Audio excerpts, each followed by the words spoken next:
지금 이 자리에 앉아 계시는 모든 분들께서는 세례 교인이라고 생각합니다. 그래서 세례 교인인 여러분들께 몇 가지 질문을 먼저 드리겠습니다. 첫 번째 질문입니다. 여러분은 왜 세례를 받으셨습니까? 담당 교역자가 이제 세례를 받을 때가 되었다고 해서 받으셨습니까? 혹은 친구나 주위 교인들이 자기가 세례 받으려고 하는데 함께 세례 받자고 권유해서 세례를 받으셨습니까? 두 번째 질문입니다. 여러분의 일상의 삶에서 여러분이 받은 세례는 어떤 의미를 지니고 있습니까? 여러분이 세례교인이면서 세례받은 이후 여러분은 일상의 삶에서 세례가 철저하게 망각되고 무시되고 있다면 여러분들 세례 왜 받으셨습니까? 세 번째 질문입니다. 교회에서 목사와 장로가 목사 편과 장로 편이 싸우는 것을 보면 세상 사람들이 싸우는 것보다 훨씬 더 치졸하고 옹졸하고 비열합니다. 세상 사람들은 싸웠다가 화해하는데 목사 장로가 싸웠다가 화해했다는 말을 듣기는 굉장히 어렵습니다. 중요한 사실은 그렇게 목숨을 걸고 비열하게, 옹졸하게, 치졸하게 싸우는 목사 편도, 장로 편도 다 세례 교인이라는 것입니다. 이 세상에서 그리스도인들이 자기 지갑을 위해서 더 많은 재물을 얻기 위해서 불의를 서슴지 않습니다. 그 크리스찬 대부분은 세례교인 아니겠습니까?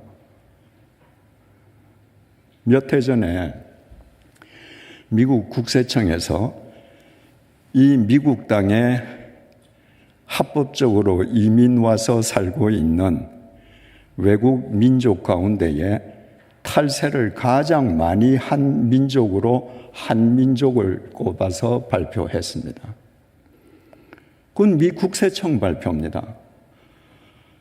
이 땅에서 장사하면서 가장 탈세를 많이 한 민족이 되게끔 하는데 기여한 많은 크리스찬들이 있을 겁니다. 그들 역시도 세례 교인일 것입니다. 현실이 이렇다면 세례라는 것은 고작 아무 의미도 없는 종교 행위에 불과하다고 단언해도 누가 그것이 과언이라고 반박할 수 있겠습니까? 네 번째 질문. 세례가 이렇게 무의미하다면 예수님께서는 왜 세례를 받으셨겠습니까?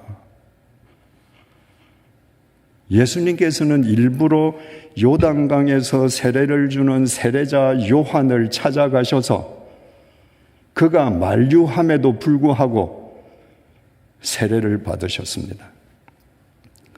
다섯 번째 질문입니다. 예수님께서 친히 받으실 정도로 세례가 중요한 것이라면 그리스도인의 삶에서 세례가 중요한 비중을 차지하고 있어야 될 터인데 왜 오늘날 그리스도인의 삶에서 세례는 철저하게 망각되고 무시되고 있습니까?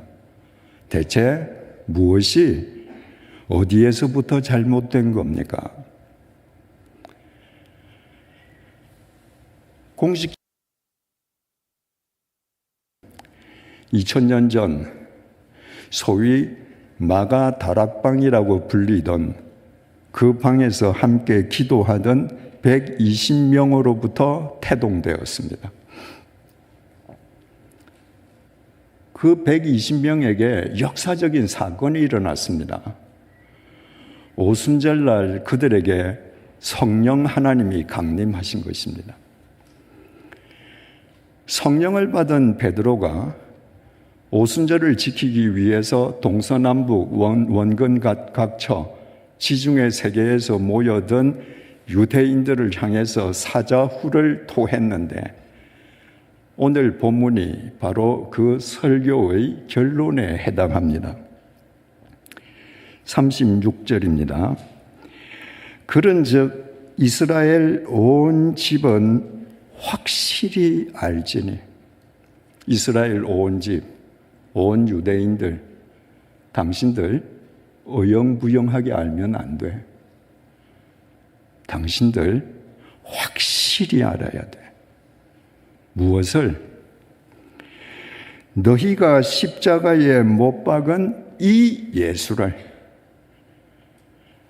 하나님이 주와 그리스도가 되게 하셨느니라 하니라. 원근 각처에서 모여든 유대인들을 향해서 베드로 사도가 설교한 핵심이자 결론입니다. 너희들이 확실히 알아라. 무엇을? 세 가지를. 하나님이 보내신 예수님을 너희들이 죽였다. 첫째. 둘째. 너희들에 의해 죽임당하신 예수를 하나님이 주와 그리스도로 영원히 살리셨다. 세 번째. 그러므로 너희들은 성자 하나님을 죽인 죄인 중에 중죄인이다. 여러분, 지금 베드로는 혼자예요. 자기 앞에는 유대인 군중입니다. 한 개인 베드로가 자기 앞에 있는 대군중 유대인들의 잘못을 질타한다는 것은 잘못하면 그 군중에 의해 몰매 맞아 죽는 짓입니다. 그런데 베드로는 두려워하지 않았습니다. 너희가 죽인 이 예수를 너희가 죽인, 너희가 죄인이야. 여러분, 참된 그리스도인은 듣기 좋은 말을 하는 사람이 아니라 상대가 반드시 들어야 할 참된 말을 하는 사람입니다. 이때 베드로가 자기 앞에 거대한 군중이 있다고 해서 그들 비위에 맞는 말, 그들이 듣기 좋아하는 말을 했더라면 우리가 사도행전에서 아는 위대한 사도 베드로는 되지 못했을 것입니다. 오늘 교회가 왜 힘을 잃었는가? 왜 교회가 오히려 세상으로부터 조소와 조롱의 대상으로 전락했는가? 바른 말을 하는 것이 아니라 세상이 듣기 좋은 소리를 하기 때문입니다. 세상이 듣기 좋은 소리 하면 세상이 내 편 될 것 같지요? 아닙니다. 세상은 그런 종교인들을, 그런 교회를, 그런 교인들을 버립니다.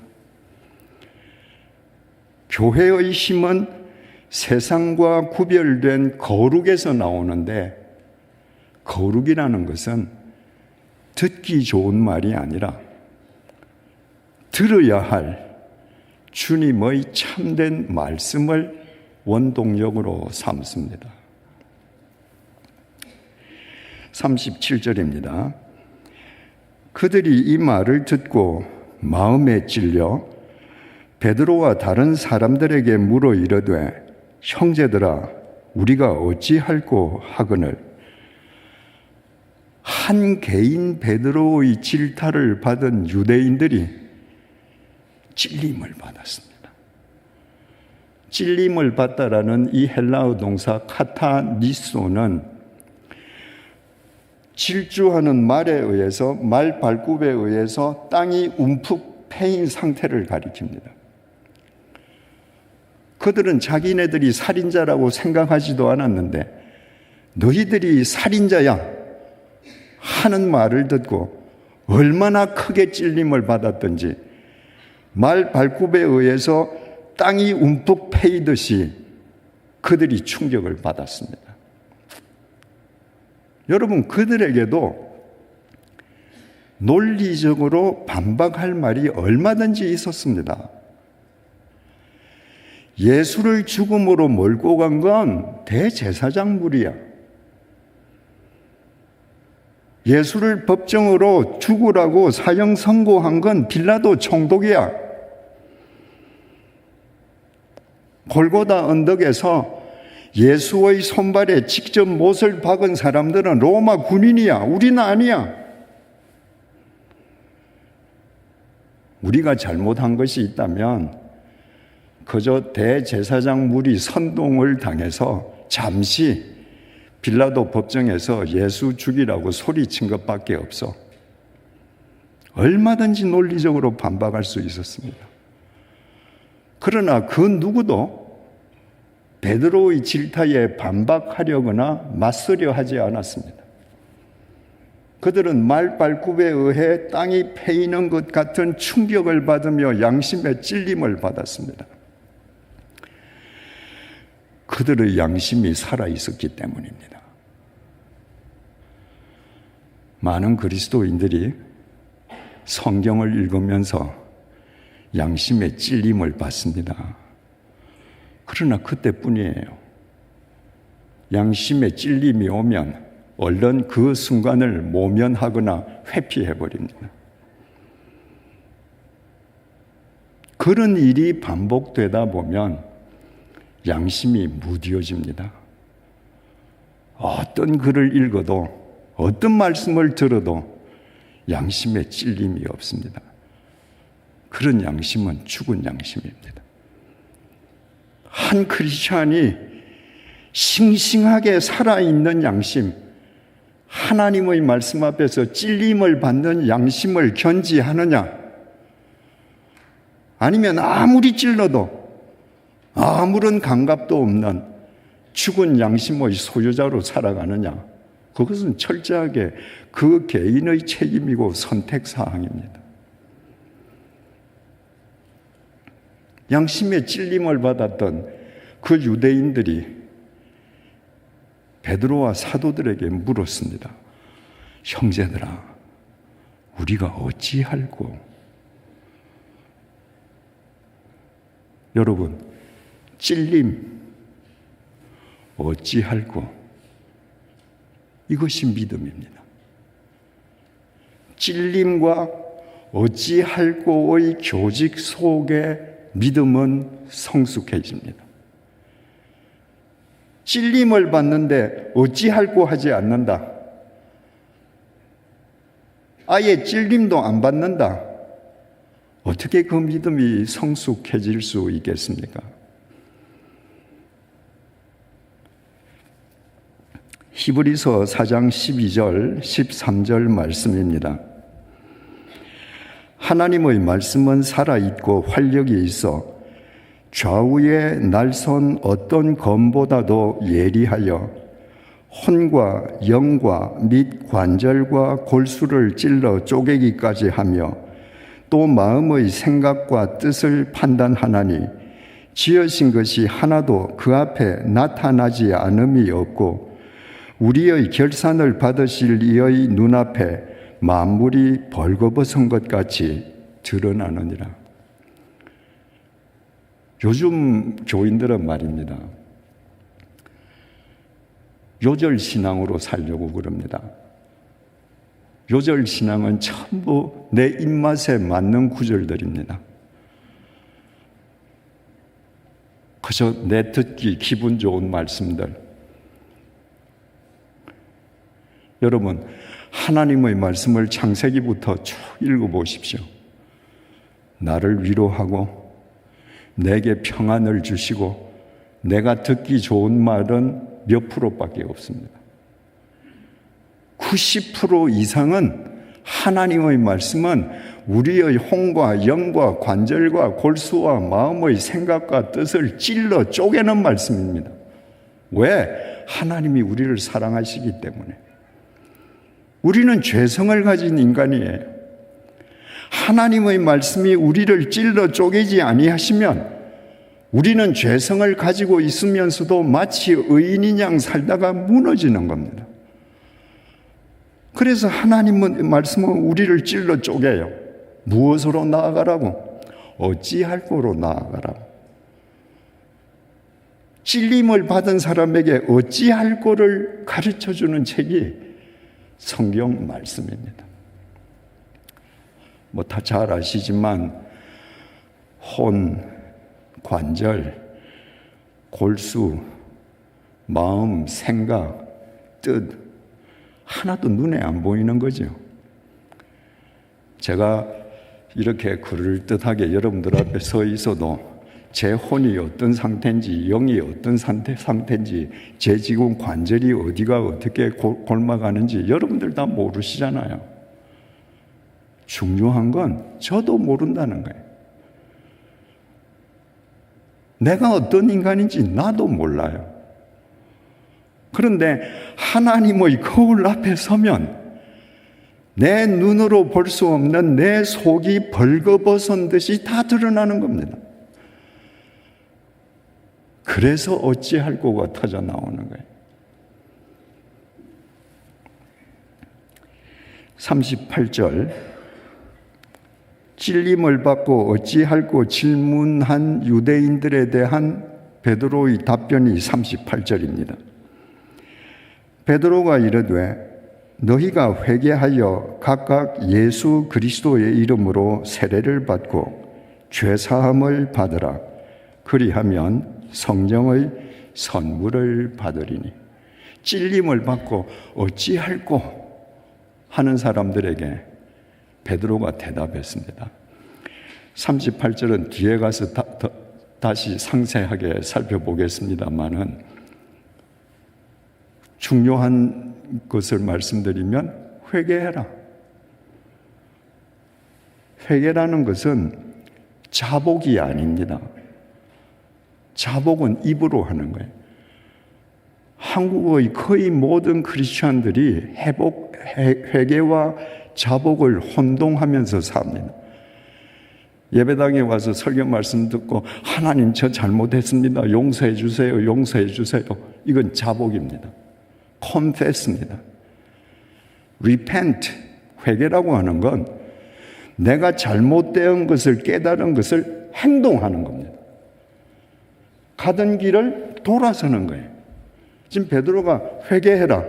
니네들 찔림받는 그 길을 그대로 가지 말고 찔림받는 길에서 돌아서라. 예수 그리스도의 이름으로 세례를 받고 죄사함을 받으라.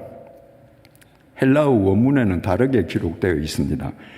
죄사함을 얻기 위해 예수 그리스도의 이름으로 세례를 받으라. 그리하면 성령의 선물을 받으리라. 성령의 선물이라는 그 단어 앞에 아라비아 숫자로 1자가 적혀 있습니다. 그래서 성경 제일 아래쪽 주난 1번을 보면 성령의 선물은 성령을 선물로 받으리라 라는 뜻이기도 하다 이렇게 되어 있습니다. 그러니까 베드로가 찔림을 받고 어찌할꼬 하는 사람들에게 너희들 그 찔림 받는 길에서 돌아서거라. 그리고 죄사함을 받기 위해서 예수 그리스도의 이름으로 세례를 받으라. 그러면 너희들이 성령님과 동행하는 삶을 살 것이다. 39절에서 41절입니다. 이 약속은 너희와 너희 자녀와 모든 먼데 사람 곧 주 우리 하나님이 얼마든지 부르시는 자들에게 하신 것이라 하고 또 여러 말로 확증하며 권하여 이르되 너희가 이 패역한 세대에서 구원을 받으라 하니 그 말을 받은 사람들은 세례를 받음에 이날에 신도의 수가 3,000이나 더하더라. 찔림을 받고 우리가 어찌할꼬 하는 물음에 돌아서라. 그리고 회개해라. 성령과 세례 받으라. 성령님과 동행해라. 라는 베드로의 답을 받고 그날에 물경 3,000명이 세례를 받았습니다. 다 아시지 않습니까?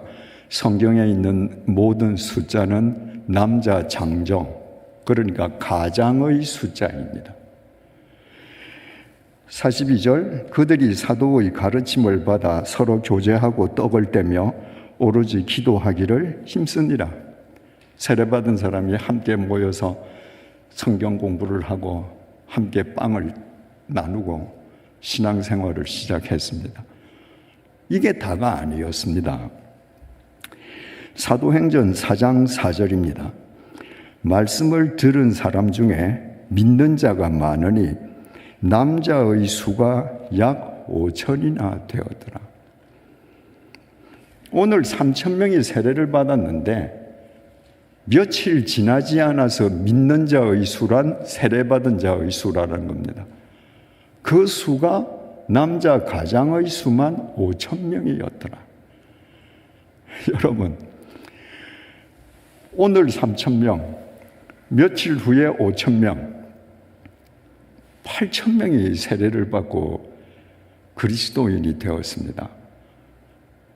옛날 2000년 전 유대 사회는 철저한 가부장 사회거든요. 가장이 종교를 바꾸면 처자식은 저절로 바꾸는 거예요. 그러니까 가장 8,000명이 세례를 받고 그리스도인이 되었다고 하는 것은 8,000 가정이 예수를 모셨다는 얘기예요. 자, 한 가정에 남편과 아내가 있고 2000년 전 이스라엘 사회는 대가족 제도지만 한 부부당 자식이 2명만 있다고 하십시다. 그럼 한 가정당 4명이죠. 근데 남자 부모 2분, 아내 부모 2분, 4분 가운데에 한 분만 모시고 산다고 하십시다. 그러면 한 가정 5명이에요. 식구수가. 며칠 만에 8,000 가장이 예수를 영접하고 세례를 받았다는 것은 그 가정에 속한 가족수, 머리수를 합치면 무려 4만 명이 주님을 영접하고 세례교인이 되었다는 말입니다. 엄청난 숫자죠. 2000년 전에 예루살렘 시민들은 도대체 몇 명이었을까? 학자마다 주장하는 숫자가 다 같지 않습니다. 그러나 학계에서 가장 널리 인정받는 숫자는 성서 고고학 리뷰 편집장인 러셀 생크스 그리고 에즈베리 신학대학교 벤 위더링턴 3세 이 두 사람의 공동 저작물인 예수의 형제에서 인용된 2000년 전 예루살렘 인구 밀도를 근거로 계산한 8만 명입니다. 그 8만 명에는 남녀노소가 다 포함되어 있습니다. 만약에 그 숫자가 정확하다면 며칠 사이에 예루살렘 시민 8만 명 중에 반이 그리스도인이 되었다는 말입니다. 여기에서 1980년대 한국 교회에서 풍미했던 교회 성장학이 힘을 받습니다. 예수님이 이 땅에 계시던 동안에 예수님을 쫓던 제자는 12명인데 가룟유다 1명 배신하고 11명밖에 없지 않습니까? 근데 복음서가 끝나고 사도행전 1장으로 넘어가면 마가 다락방에서 120명으로 늘어나 있습니다. 그리고 사도행전 2장으로 가니까 남자 가장이 3,000명이 더해지고 며칠이 지나니까 5,000명이 더해집니다. 그래서 무릇 살아있는 교회라면 교회는 끊임없이 양적 부흥을 기해야 된다는 겁니다. 일면 일리가 있는 것처럼 보입니다. 그러나 만약 그 교회 성장하기 맞다면 2000년 전 예루살렘의 그리스도인들은 계속 늘어났어야 합니다. 정반대였습니다. 어느 순간부터 예루살렘에서 크리스찬을 만나보기 어려워졌습니다. 우리는 스데반의 순교 사건으로 교회에 대한 대박해가 일어나서 크리스찬들이 동서남북으로 다 흩어진 것을 압니다. 그러나 한 도시에서 8만 명이 사는 도시에서 4만 명이 하루아침에 도시를 떠나서 이주한다는 것은 현실적으로 불가능합니다. 성경에서도 그 근거를 보여줍니다. 사도행전 8장 1절 말씀을 제가 읽어볼게요. 여기 사울은 나중에 바울이 되었던 그 사람의 청년 시절의 이름이죠. 이때는 교회를 짓밟을 때입니다. 사울은 그가 죽임당함을 마땅히 여기더라. 그는 스데반입니다.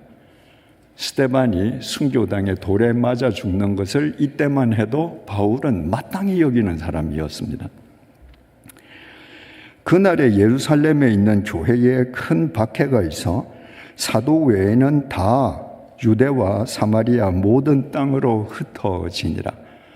스데반 순교로 촉발되어서 교회에 대박해가 일어나서 사도들만 예루살렘에 남고 나머지 사람들은 다 사마리아나 다른 곳으로 흩어졌다는 겁니다.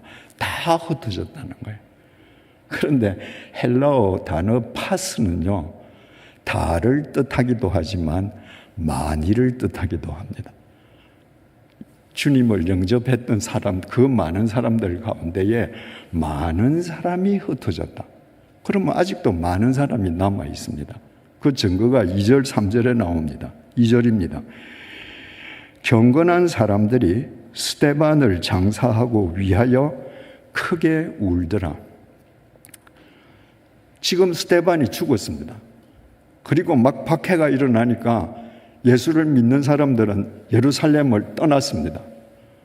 그런데 경건한 사람들이 스데반의 시체를 장사 지내줬습니다. 아직도 예루살렘을 떠나지 아니한 사람들이 있었던 거예요. 3절입니다. 사울이 교회를 진멸할새 각 집에 들어가 남녀를 끌어다가 옥에 넘기니라. 피신할 사람은 피신했는데 그럼에도 불구하고 바울이 각 집집마다 다 찾아다니면서 예수 믿는 사람을 다 잡아내서 옥에 넣었다는 거예요. 우리는 쉽게 이렇게 생각할 수 있습니다. 8만 명 가운데에 가족 수를 다 합치면 4만 명, 남자 가장들만 합치면 근 8천 명이 주님을 영접하고 세례를 받았는데 대박해가 일어나니까 재산이 없거나 혹은 재산보다 신앙이 더 중요한 사람들은 미련 없이 예루살렘을 떠났습니다. 예수가 더 중요한 거예요. 그런데 무슨 특별한 사정이 있거나 아니면 예루살렘에 지켜야 할 것이 많은 사람들, 내가 예루살렘을 떠나서는 이 모든 것을 잃는 게 있을 수 없다고 생각하는 사람들은 예루살렘에 남아 있었습니다. 그러니까 예루살렘을 떠난 사람도 많은데 여전히 많은 세례교인들이 예루살렘에 남아 있었는데 그들이 어디로 갔느냐는 겁니다. 오늘 본문의 때로부터 약 30년이 지나서 사도 바울이 3차 전도 여행을 끝내고 예루살렘에 갔을 때입니다. 예루살렘 성전에서 에베소에서 온 유대인들이 성전에 있는 바울을 발견하고 예루살렘 유대인들을 선동했습니다. 저 사람이 성전을 모독하는 사람이라고. 예루살렘에 있는 유대인들은 그것이 참말인지 거짓말인지 따지지도 않고 에베소에서 온 유대인들에게 간단하게 선동당해서 성전 안에 있던 바울을 개 끌듯이 질질 끌고 나가서 돌로 쳐 죽이려고 했습니다. 그때 바울을 살리려고 나선 크리스찬은 한 명도 없었습니다. 만약에 교회 성장학자들의 논리대로라면 이 본문의 때로부터 30년이 지난 예루살렘은 도처에 크리스찬이었을 것이고, 감히 에베소에서 온 유대인들이 예루살렘 유대인을 선동질해서 돌로 쳐 죽이려고 하지 못했을 것입니다. 지금 예루살렘 성전 뜰에서 대소요가 일어났다는 보고를 받은 예루살렘 천부장 루시아가 군대를 동원해서 현장에 출동해서 사도 바울을 구하고 보호해 주지 않았더라면 사도 바울은 로마의 발을 내딛기도 전에 예루살렘에서 돌에 맞아 죽었을 것입니다. 30년 전에 예루살렘을 떠나지 않고 예루살렘에 그냥 남아있던 크리스천들은 어디로 간 것입니까? 이 사실을 우리가 바르게 파악할 수 있기 위해서는 본문 38절을 깊이 들여다볼 필요가 있습니다. 본문 38절입니다. 그 유대인들이 찔림을 받고 어찌할꼬 했을 때 베드로가 대답하지 않습니까? 베드로가 이르되 너희가 회개하여. 여러분, 탕자가 아버지 재산 반을 마치 자기 권리인 양 받아가지고 타국에 가서 허랑방탕하게 다 탕진하지 않습니까? 그리고 돼지가 먹는 지엽 열매도 먹을 수 없게 되었을 때, 우리 집에는 배불리 먹는 품꾼이 얼마나 많은가? 근데 나는 타국에서 굶어 죽는구나. 아버지, 내가 잘못했습니다. 그럼 그건 자복이죠. 근데 누가복음에 보면 이 탕자가 돌이켜, 일어서서 돌이켜 방향을 바꾼 겁니다. 아버지 집으로 걸어갑니다. 그게 회개입니다. 그렇게 회개해라. 각각 예수 그리스도의 이름으로 세례를 받고 죄사함을 받으라. 아까 말씀드린 것처럼 헬라어 원문에는 죄사함을 받기 위하여 예수 그리스도의 이름으로 세례를 받으라. 그리하면 성령의 선물을 받으리니 그리하면 성령을 선물로 받을 것이다. 우리 성경에는 전혀 구별이 안 됩니다. 근데 베드로가 말한 이 말을 헬라 말로 기록한 헬라어 원전에는 동사가 분명하게 구별되어 있습니다. 베드로가 너희가 회개하라 라고 말을 할 때에는 2인칭 복수형으로 말했습니다. 너희가 다 회개해. 여러분, 회개는 집단적인 회개가 가능합니다. 내가 잘못된 길을 가다가 한 사람이 길을 바꾸면 그렇겠다. 우리가 이 길 가면 안 되겠다. 집단적으로 길을 바꿀 수 있습니다. 회개는. 그런데 각각 예수 그리스도의 이름으로 세례를 받으라. 세례를 받으라. 이것은 2인칭 복수형이 아닙니다. 3인칭 단수형으로 기록되어 있습니다. 그러니까 지금 우리 성경으로 구별되지 않는 이 헬라어 원문을 우리말로 정확하게 옮기면 베드로가 이렇게 말했습니다. 여러분은 모두 회개하십시오. 그리고 각자 자기 자신으로 하여금 세례를 받게 하십시오. 여러분 모두 다 같이 회개하십시오. 그런데 세례는 각자 자기 자신으로 하여금 세례를 받게 하십시오. 여러분, 세례는 절대로 집단적으로 받을 수 없습니다. 세례의 형식은 집단적으로 받을 수 있습니다. 1000명이 집단적으로 받을 수 있습니다.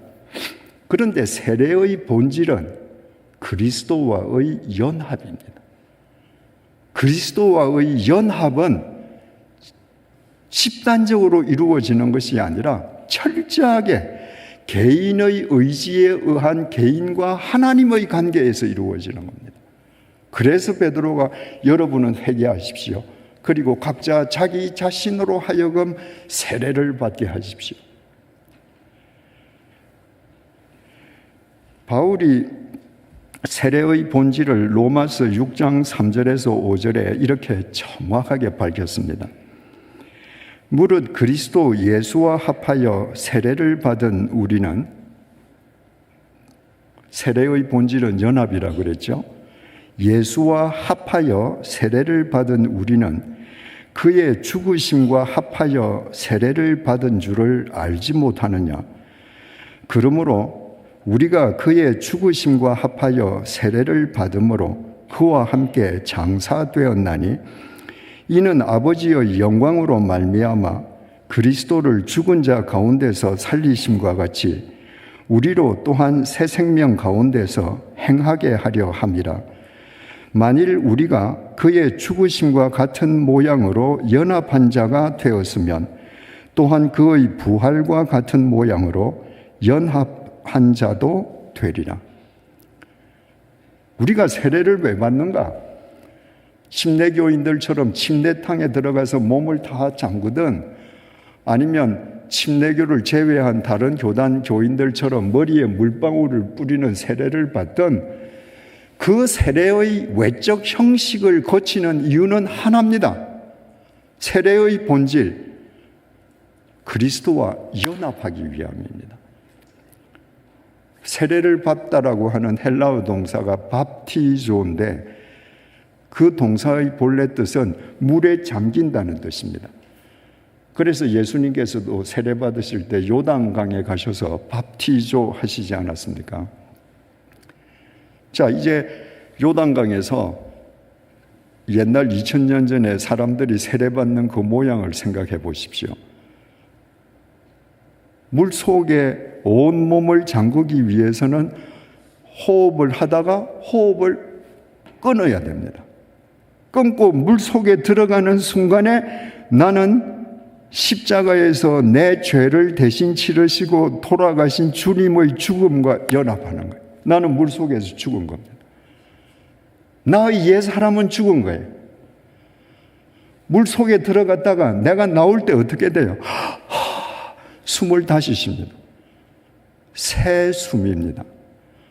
죽음을 깨뜨리고 부활하신 주님과 연합한 숨입니다. 그러니까 세례의 본질을 구현하는 사람은 옛 삶을 살 수 없고, 세례의 본질을 구현하는 사람은 날마다 자기를 부인하면서 주님 안에서 날마다 새로운 삶을 살 수밖에 없는 거예요. 그런데 세례의 형식만을 모두 다라고 생각하는 사람은 세례가 끝나면 모든 게 종결이에요. 그 세례는 더 이상 내 삶에 아무런 의미가 없습니다. 이와 관련해서 사도 바울이 고린도전서 10장 1절 2절에서 이렇게 말을 합니다. 형제들아, 나는 너희가 알지 못하기를 원하지 아니하노니 우리 조상들이 다 구름 아래에 있고 바다 가운데로 지나며. 지금 바울이 말하기를 우리 조상들이 다 구름 아래에 있고 바다 가운데를 지나갔다. 지금 홍해, 토해 사건을 이야기하는 겁니다. 출애굽한 이스라엘 백성들이 홍해 앞에 섰을 때에 변심한 파라오가 전 군대를 동원해서 추격해 오지 않습니까? 그때 하나님께서 홍해를 가르셨습니다. 그래서 그때 그 홍해를 우리가 토해할 때 모세에게 속하여 다 구름과 바다에서 세례를 받았다. 그 홍해를 도해한 것 자체가 세례를 받은 것이었다. 이렇게 말했습니다. 출애굽을 엑소도스라고 그러잖아요. 헬라말로 엑스는 어디 밖으로, 호도스는 길입니다. 그러니까 그 노예의 길, 죄악의 길 밖으로 지금 집단적으로 나왔습니다. 어디를 향해서? 가나안을 향해서. 이거 다 집단적인 거예요. 그런데 하나님께서 홍해를 갈라주셨습니다. 그들이 갈라진 홍해 그 밑바닥으로 내려갔습니다. 그 밑바닥을 걸어서 홍해 저쪽 언덕 위로 올라갔을 때 홍해 바다가 다시 합쳐졌습니다. 외형적으로 애굽으로 돌아갈 수 있는 길이 없어져 버린 겁니다. 그러니까 그 바다를 도해하는 순간에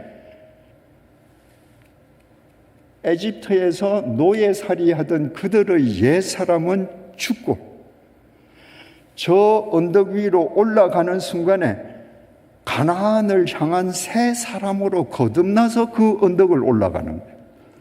그러니까 이스라엘 백성들의 이 홍해 도해 사건은 완벽한 세례의 형식을 갖추고 있었던 것입니다. 그래서 우리가 세례를 받았다라고 할 때 그 세례는 세례의 본질이 아니라 형식을 거쳤다는 것입니다. 그러면 그렇게 세례의 형식을 집단적으로 거친 그 사람들이 광야로 들어가서 각 개개인이 세례의 본질적인 삶을 살았는가? 아니었습니다. 그들은 에집트로 돌아갈 수 있는 길이 분명히 끊어져 있음에도 불구하고 마음이 에집트에 사로잡혀 있었습니다. 잠시 먹을 물이 없으면, 잠시 먹거리가 떨어지면, 잠시 고달프면 에집트 가자는 거예요.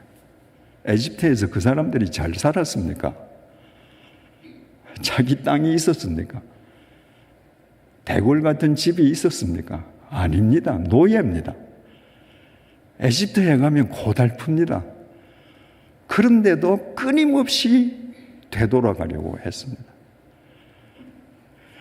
집단적으로 그들이 에집트에 나와서 회개하고 집단적으로 세례의 형식은 거쳤는데 그 다음에 세례의 본질을 구현하는 의무는 개개인의 의무인데 그들은 개개인의 의무를 다하지 않았습니다. 결과가 어떻게 됐습니까? 에집트에서 나온 남자 장정 가장이 60만 명이었습니다. 그 60만 명 가운데에서 가나안 땅에 들어간 사람은 여호수아와 갈렙 두 사람밖에 없습니다. 여호수아와 갈렙 두 사람만 홍해 도해를 하면서 세례의 형식을 거쳤을 뿐만 아니라 하나님과 연합하는 세례의 본질을 살았던 것입니다. 여러분, 이거 얼마나 중요합니까? 세례의 형식은 누구든지 거칠 수 있습니다. 집단적으로 거칠 수 있습니다.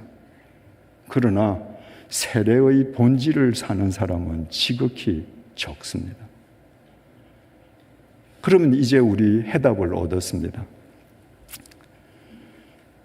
스데반의 박해가 났을 때 많은 사람들이 예루살렘을 떠나기도 했지만 워낙 많은 사람들이 세례를 받아서 또 많은 사람도 예루살렘에 남아 있었습니다. 그들 다 어디 갔습니까?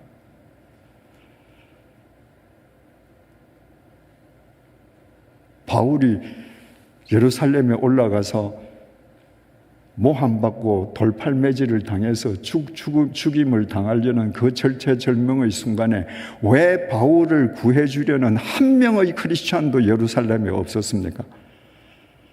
이제 해답을 아시겠죠? 그들은 모두 세례의 형식만 거친 사람들이었습니다. 집단적으로 찔림을 받을 수 있습니다. 집단적으로 어찌할꼬 물을 수 있습니다. 그러나 자기 삶의 현장에 가서 개인적으로 세례의 본질을 사는 건 철저하게 그 개인의 몫입니다. 그들은 세례의 형식만을 거쳤기 때문에 박해가 있을 때 그들의 생명을 지키기 위해, 그들의 재산을 지키기 위해 쉽게 야합할 수 있었습니다. 그들의 삶에서 세례는 형식 이상의 의미가 없으니까, 세월이 지나가니까 세례라는 의미도 다 소멸되고 자신이 한때 세례받은 크리스찬이었다는 것도 다 망각했습니다.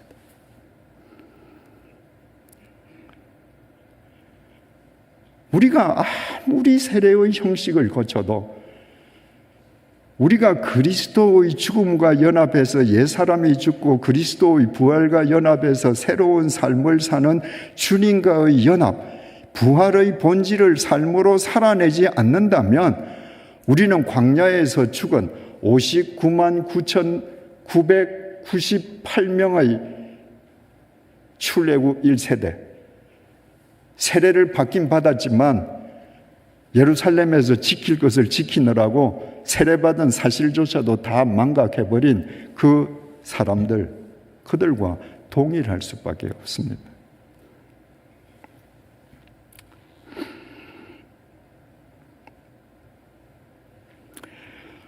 한때 1,200만 교인을 자랑하던 한국 교회가 왜 반토막 났습니까?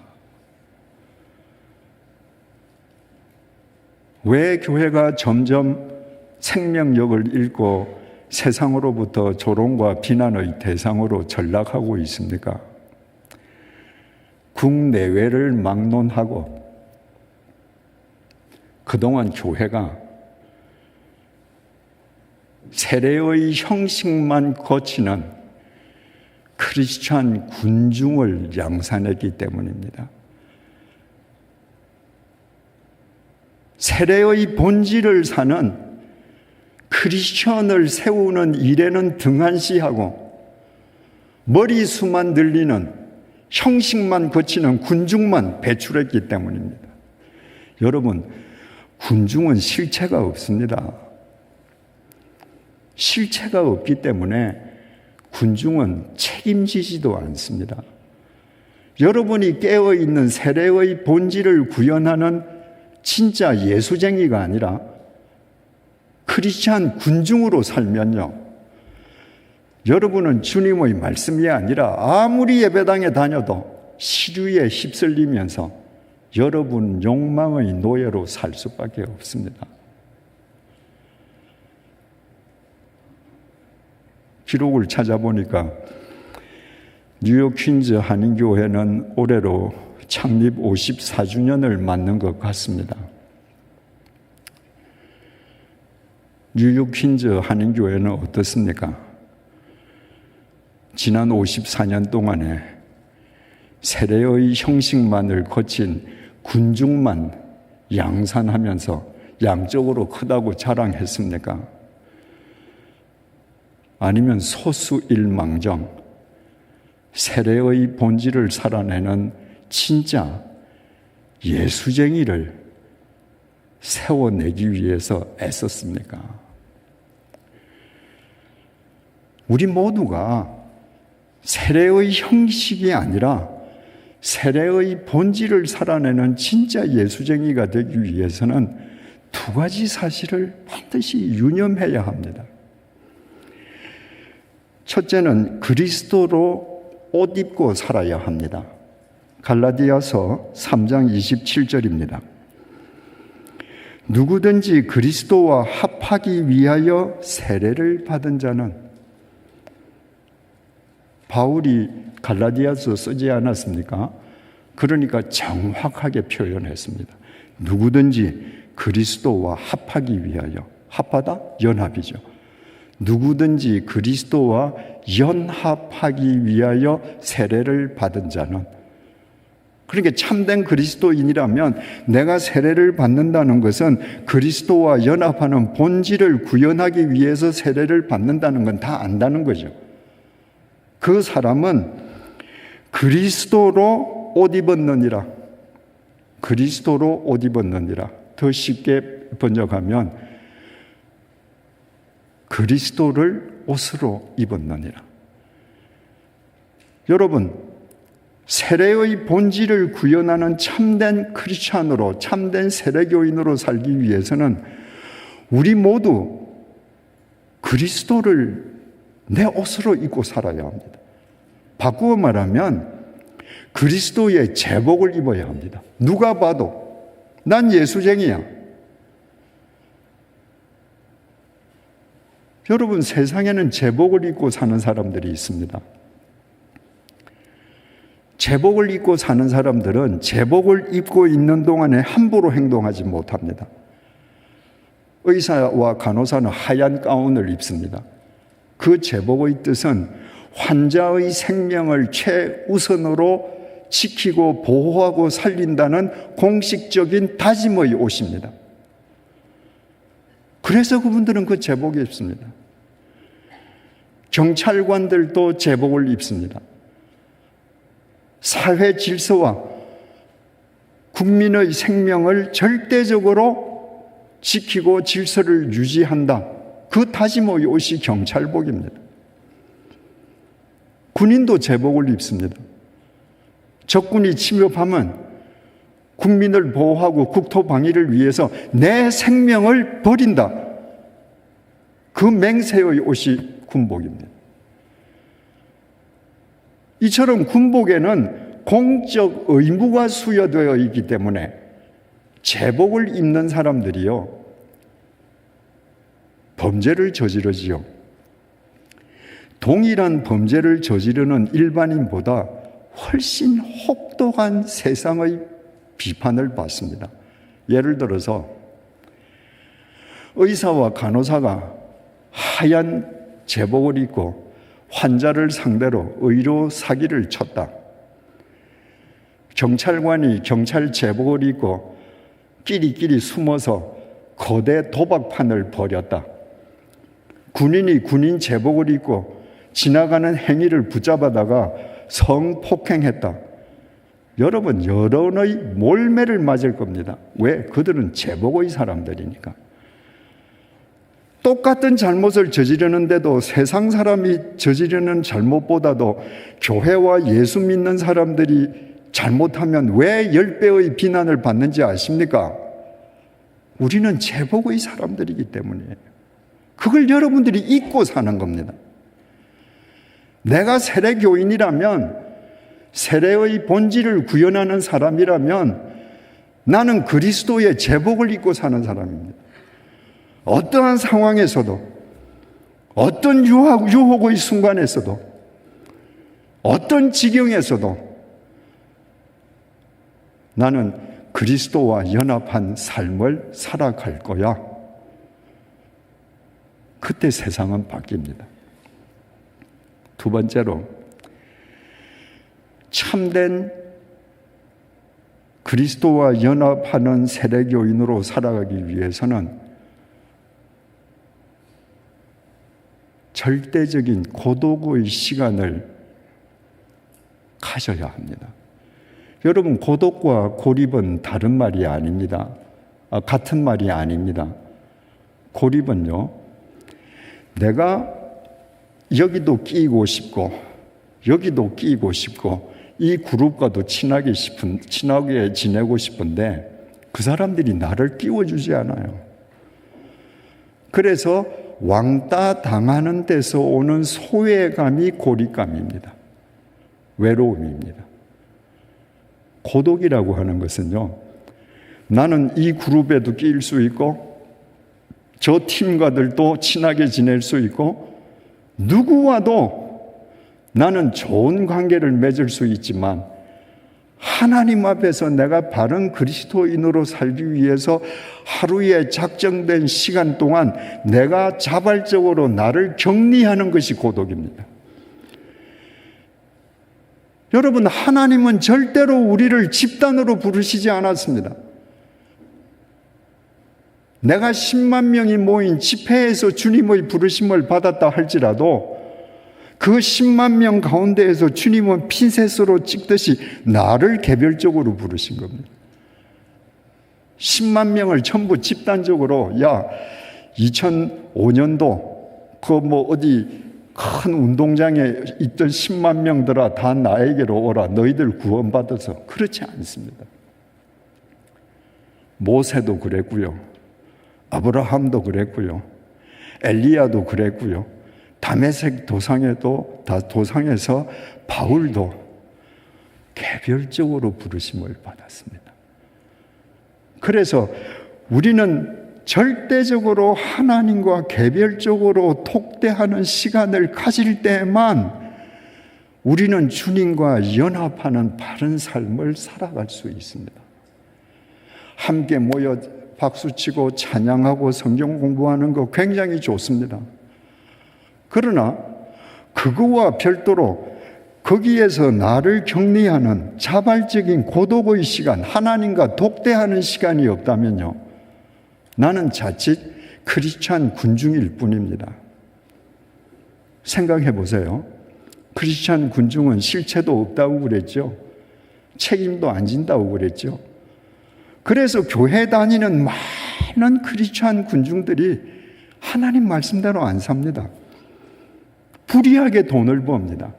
그리고 11조만 내면 면죄부 받는다고 생각합니다. 왜? 다 군중이니까. 이 군중도 그렇게 살거든요. 저 군중도 그렇게 살거든요. 양심의 가책을 느끼지 않습니다. 그러나 그 군중에서 떨어져 나와서 내가 그리스도의 제복을 입은 예수쟁이답게 주님 앞에 나를 격리시킬 때 그 군중의 삶이 틀린 것을 알게 되고, 그 군중이 아무리 너도 이렇게 살아라고 유혹해도 내가 독대하는 하나님이 그게 아니라고 하시기 때문에 우리는 주님과 연합한 삶을 살 수 있는 것입니다. 사랑하는 교우 여러분, 세례의 형식만을 내세우던 군중의 삶에 이제 마침표를 찍으십시다. 우리 모두 그리스도의 제복을 입고 있는 사람들임을 잊지 마십시다. 그 제복을 입은 사람답게 하나님 앞에서 날마다 자기를 격리하는 고독한 시간을 가지십시다. 그때 우리 한 사람 한 사람을 통해 주님께서 이 세상을 맑히시고 밝히실 것이라는 것은 생각만 해도 가슴이 설레지 않습니까? 기도하시겠습니다.